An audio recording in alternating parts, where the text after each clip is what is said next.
During times of uncertainty, it's comforting to know we have a healthcare system in our community that's been committed to supporting us for well over a century. In this current time, we are standing together, and our bond is stronger than ever. KDMC, caring for our community like no one else can.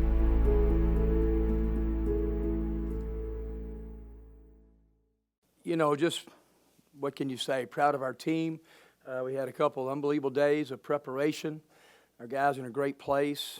We beat as well a coach team with Conzo's team that's playing, you know, like you said, they're top 10 in America, and they're deserving of all the wins that they've had. They've been a great road team. Thought the big key, you know, we out-rebounded them by 15. 21 assists was terrific. We found a different way to win tonight, too. You know, when Ramella was just spectacular Saturday, well, he just fought foul trouble, never really got any kind of rhythm, and we found a way to play. I thought Sammy and KJ were really, really good. Robert gave us great effort, and, you know, Jarkel was really, really good tonight. So we ran good offense, beat a great team. So, I mean, obviously we feel good and got to turn our attention to South Carolina tomorrow. Tyler starts off. Coach, can you give me one word to describe what the locker room was like after the blowout one? Yeah, you know, I think just happy. You know, it wasn't maybe like a couple of other ones. I think that winning is good, that they felt really good about how they played. But it wasn't just, I guess, because of maybe the margin of victory, the jubilation, but they're very proud of their effort. They're very, very proud of how they prepared, and they put some things into the game that we talked about as a staff. So that was good. Ben, go ahead.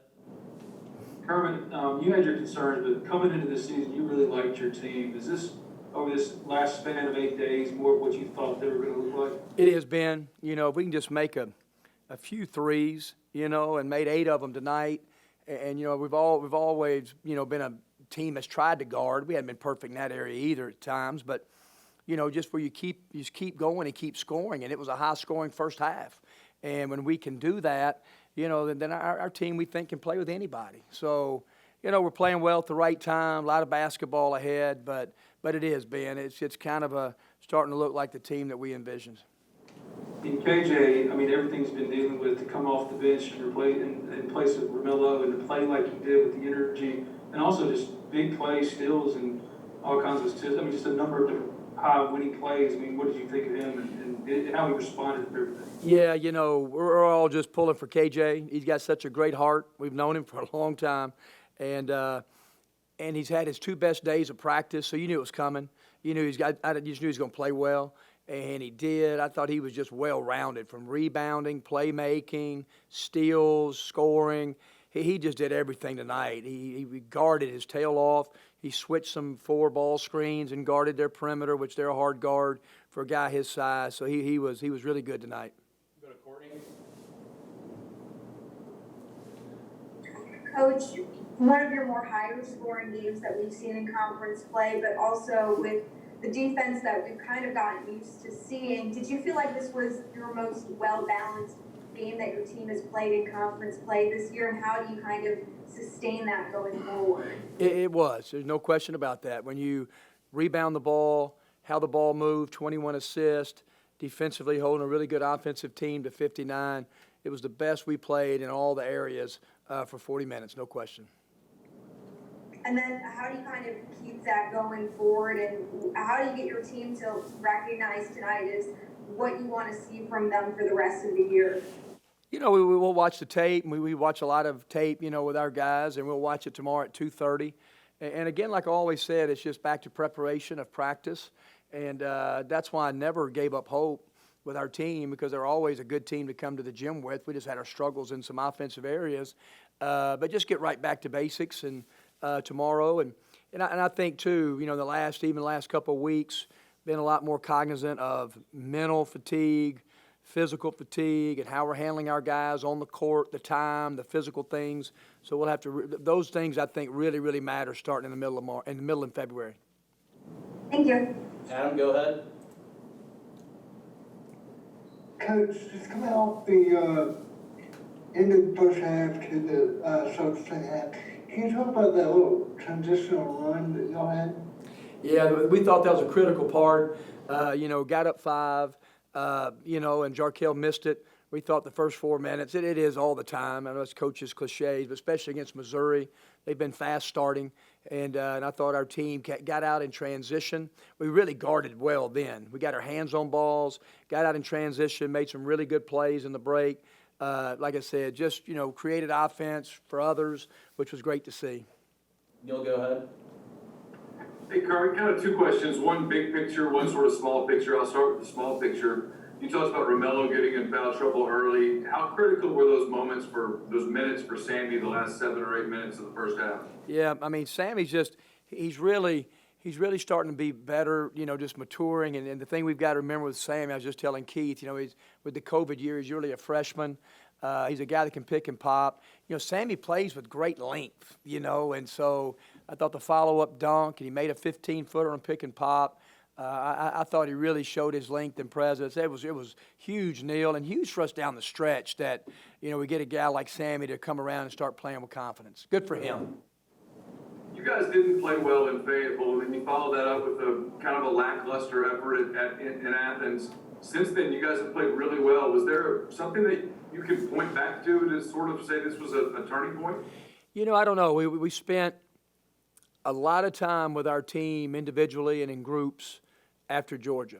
And it wasn't so much we went out and, and hammered them physically. We did some toughness things. We went with 3-hour practices, did probably more mental stuff, and with gathering our team. And we still knew, and boy, we practiced good, Neil. But I think it's just having success. And when you beat a team like Tennessee, and everybody in the country knows how good they are, our players know. It just gave them that confidence, Neil, like, we do belong. We can close these games out. We closed it out against a really tough team. And I think that really, really, from a confidence standpoint, helped us a bunch. Go to TJ. Hey, Coach. Was there anything that you did adjustment-wise to kind of slow down some of the playmakers from Missouri? I believe Drew Smith was like 1 of 6 early in the first half, and then Pinson had a couple turnovers. Yeah, we've guarded them. They know us real well. We know Missouri real well. Those 3 guards are elite. The biggest thing is transition. We didn't give up many buckets in fast break points. I think Missouri got 0. So that's what you watch them play. They are so fast in transition. So the biggest thing is you got to make them run half-court offense. And we did that. And I just thought we stayed in front. I thought our ball screen defense was better. Our switch, we had some timely switching that was good. And but the biggest thing is just getting back and not let those guys play downhill in the break. Go back to Ben. Yeah, Kermit, Devontae talked about his leadership throughout this process, and I was just curious if you've seen a different type of just determination with this group, or just earnestness knowing that it's the end of the season, if they're going to make a push. You see a change in them as far as it's got to be now? Yeah, and I think Devontae's a big part of that. I hear his voice more on the sideline. Like he's not going to be a rah-rah guy. He never will.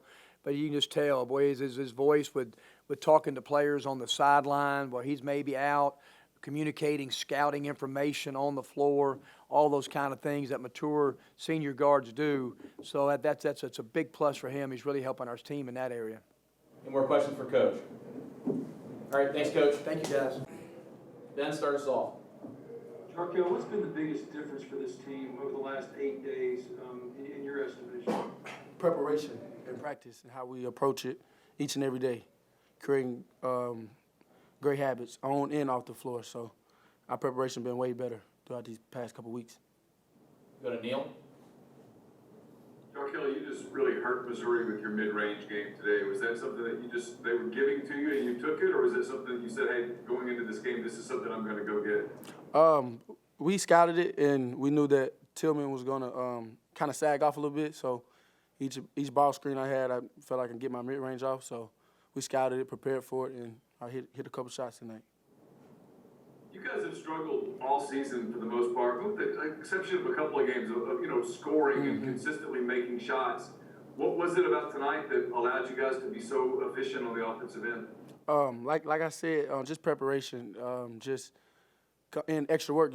Guards and bigs getting extra work in, making shots, getting a lot of shots, repetition, and having confidence. Coach and the coaching staff have confidence in us, and we made shots tonight. Go to Nick.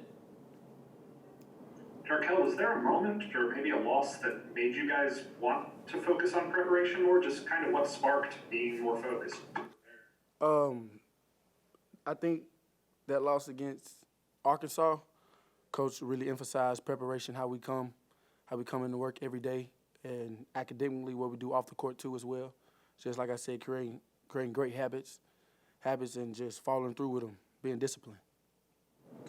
So to go from that to winning 2 games against top 10 teams in your last 3 games, what does it tell you about this locker room? Oh man, this locker room is happy locker rooms. Just we work so hard to have those moments in those locker rooms like that, and we feel like we can play with anybody. So that's good. We have confidence like that. Go to Ben. Yeah, 2 questions here, Jarkel. The first one is, Kermit said after the Georgia loss, you really had a lot of individual meetings with you guys, group meetings with you guys. What were those conversations about, and what were they like? Just what can we bring more to the table as leaders, and as he separated guards and bigs, and just what can we bring to the table, making winning plays down the stretch, tough plays, those plays that we got to make, and holding each other accountable, being on each other, not just him having the voice in the gym, but us having voices in the gym. And with still a few games remaining, is there a different urgency that you see with this team as far as now is the time to make the push for the NCAA tournament? Is that a driving factor? Most definitely. Any other questions for Jarkel? All right, thanks, Jarkel. Thank you. Thanks, guys.